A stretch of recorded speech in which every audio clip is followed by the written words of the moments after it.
Hi, welcome to Teach Start, and today we're looking at how do you do class assessments. So class assessments or in-class tests or whatever you want to call them are really, really important to pretty much any subject. And they can take the form of different things. They could be a practical, they could be a written test, they could be a kind of quiz, whatever your subject relies upon them doing.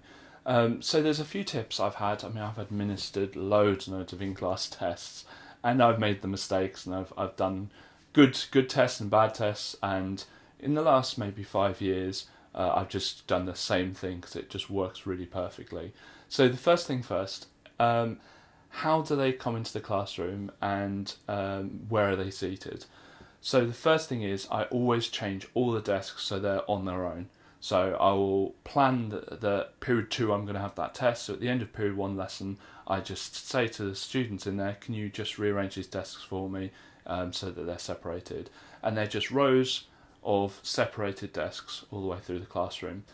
I then ask the previous class, or in the morning if I have to do it because it's a period 1 test, then fine, I do it, to move one of the seats around the corner, so that there's no one sitting next to each other. So there's one person who's sitting in the aisle and then one person who's sitting on the other side of the desk. Now, that's not always the case in any classroom because, for instance, science rooms, you can't move the desks, but try and separate the students as much as possible.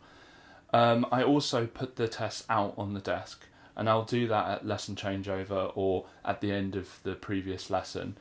So that all the tests are there ready to go, and it looks like a test. It looks like an environment for a test.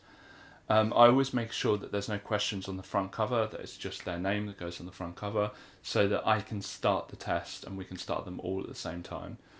When the students walk in, I tell them to walk in silence, so I greet them at the door and say, when you're in this room, you have to be silent, okay, because the test conditions have started.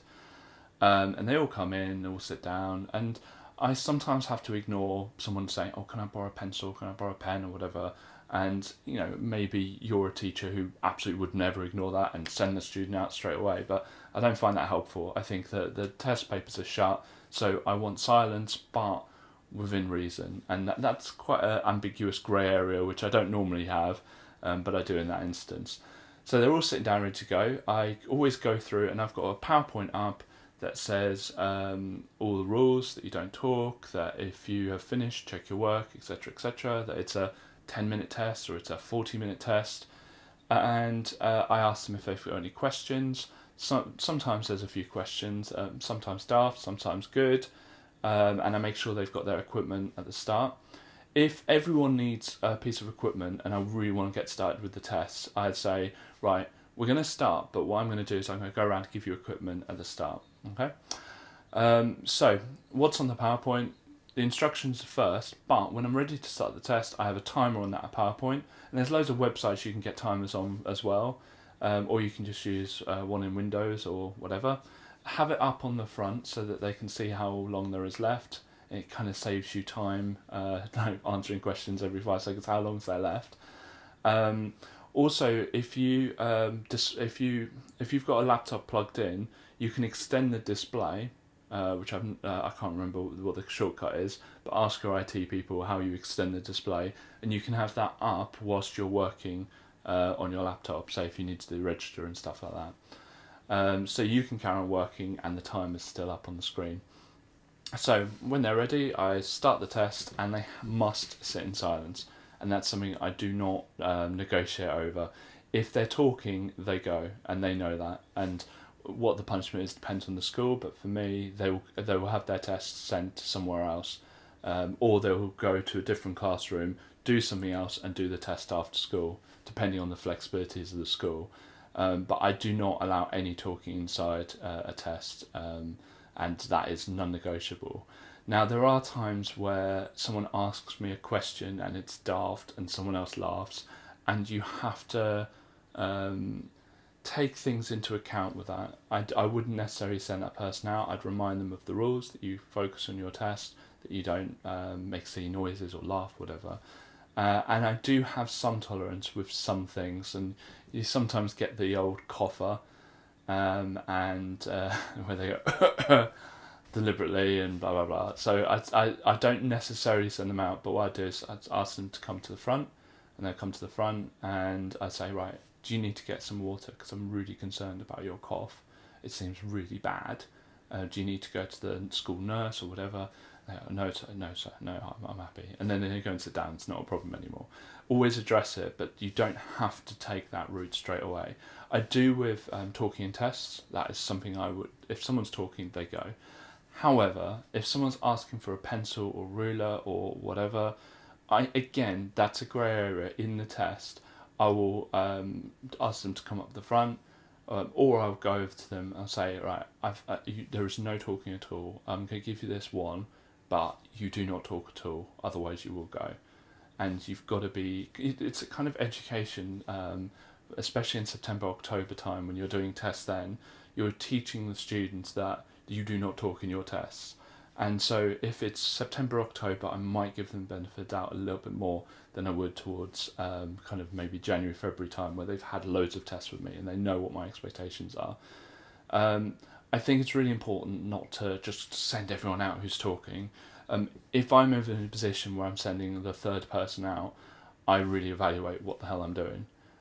You shouldn't ever have a situation where you're sending more than 2 people out maximum of a test, and if that's the case, then you might need to seek other avenues, like, right, if people talk more now, we're going to have to do this after school, or maybe find a way of doing it, but it's a little bit more difficult with that.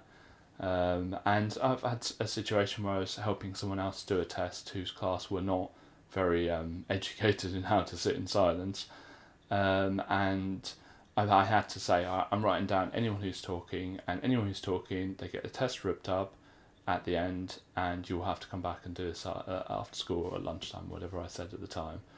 And I didn't tell them. I said, I won't tell you who it is. I won't tell you who I've seen, but if I've seen you talk, I'll write your name down, and you will have to come back here after school. Your test will be ripped up at the end, and you'll have to come back here after school to do the whole thing again. And that really worked because they weren't sure. And the issue comes when one person looks like they've got away with it, another person looks like they've got away with it, a third person then joins in. And you don't need to send people out to have that kind of impact of it's dealt with.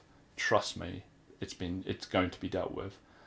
Because then that third person's like, oh, I'm not quite sure I want the same punishment, I don't want to stay after school and do it. And so you've got a bit of psychology to play with there. And that works really well. I've talked before about my behaviours management strategy of not necessarily telling them that they're in trouble, but making it obvious to them that they are, and avoiding the confrontation of that. Where do I sit in? Where am I in a test? As a teacher, I always sit at the front, and I sit at the front and do some marking or do some lesson planning or something that's not too noisy. I know people like walking around and like a hawk or whatever. No, I find it really distracting for the students to have someone walk up and down the aisles, and it just makes them nervous, and there's no need for it. I can see everything from the front. I keep my ear out.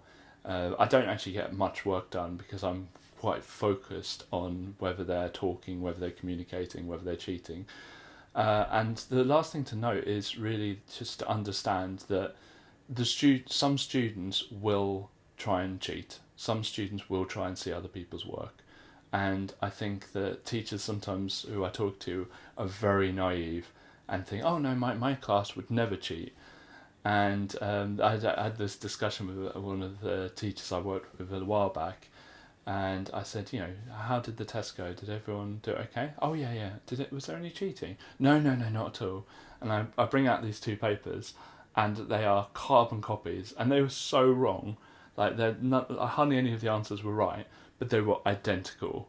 So they somehow came up with the same wrong answers on pretty much all of them. He said, oh, those 2 were sitting together. I'm like, okay, were they cheating? Oh, okay, they must have been. All right, so it happens to everyone. In any classroom up and down the country, there are people looking at each other's tests or work or whatever. You've got to have an eye open to that, because a lot of these assessments are really important for informing kind of who's doing well, who's not doing so well, and brutally who needs support. And if a student is copying someone who is doing really well, then you'll never know that they need support, especially if they've got used to copying them during class and that they've always seemed to appear to be really, really good, and not struggling at all, and so you haven't really helped them that much. So it's just something to keep your eye on. I hope this is a helpful video.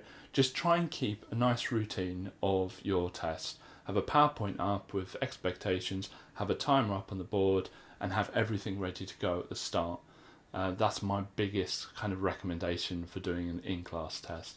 If you've got any other recommendations, please write them in the comments below. Thank you. Thank you very much for watching this video. If you want to see more from us, please click subscribe. We release videos every single weekday at 5 o'clock in the evening. Thank you.